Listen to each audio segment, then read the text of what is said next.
Goodwill Community Foundation, creating opportunities for a better life. When working with numerical data in Excel, sometimes a chart is just what you need to show the meaning behind the numbers. In this video, we're going to take a look at some of the different types of charts and also some ways that you can customize them to best represent your data. Column charts are good all-around charts. They work with many different types of data, whereas line charts are best for showing trends over time. Pie charts are unique because they let you see your data in proportion instead of on a graph. We also have the bar chart, which is basically just a column chart turned on its side. And finally, area charts, which are similar to line charts, except the areas under the lines are filled in. In this example, I have a table of sales figures for a bookstore. They're organized by genre and month, but it's hard to see any trends without looking at the numbers one by one. A chart would make things much easier. To create a chart, select your data, including any headers that you want to use. Then go to the Insert tab and look to the commands in the Charts group.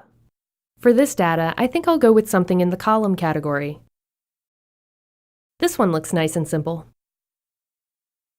Now that is a lot clearer. I can see that romance has the strongest sales, with an all-time high in February. How do I know this column is from February?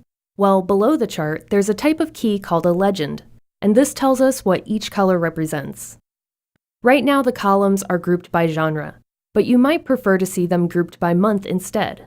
There's an easy way to make this change. Just make sure the chart is selected, then click Switch Row Column on the Design tab. See how the chart has been rearranged? Basically, it's the same data, but the months and genres have switched places.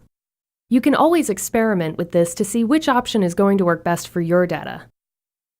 If you want to try a different chart altogether, click the Change Chart Type command on the far right of the tab. Then, pick something else from the dialog box.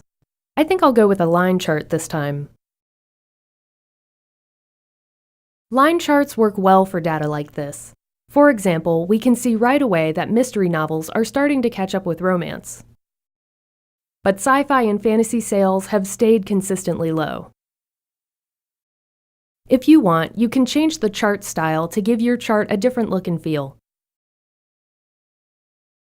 As you can see, you have several different options to choose from. You can also change the chart layout itself. Just go to the Quick Layout command and make a selection from the menu. Not all of these options will work well for the data in your chart. Just keep going until you find something you like. Let's go with something a little bit like this. You can make further adjustments using the Add Chart Element command, or the Chart Elements shortcut. Just look for the button with the plus sign. Here, you can add or remove elements from your chart depending on your preferences.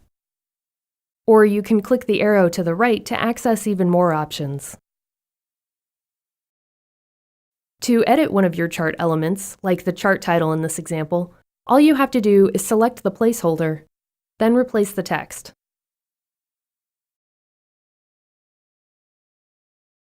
Finally, whenever you insert a chart, it appears on the same sheet as the source data by default.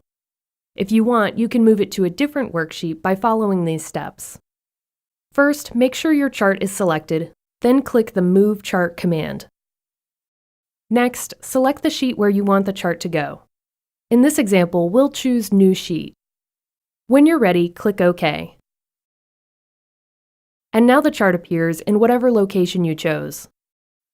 Charts are a great tool for presenting numerical data and also enhancing your worksheets in Excel. With so many options to choose from, you can achieve exactly the result you want.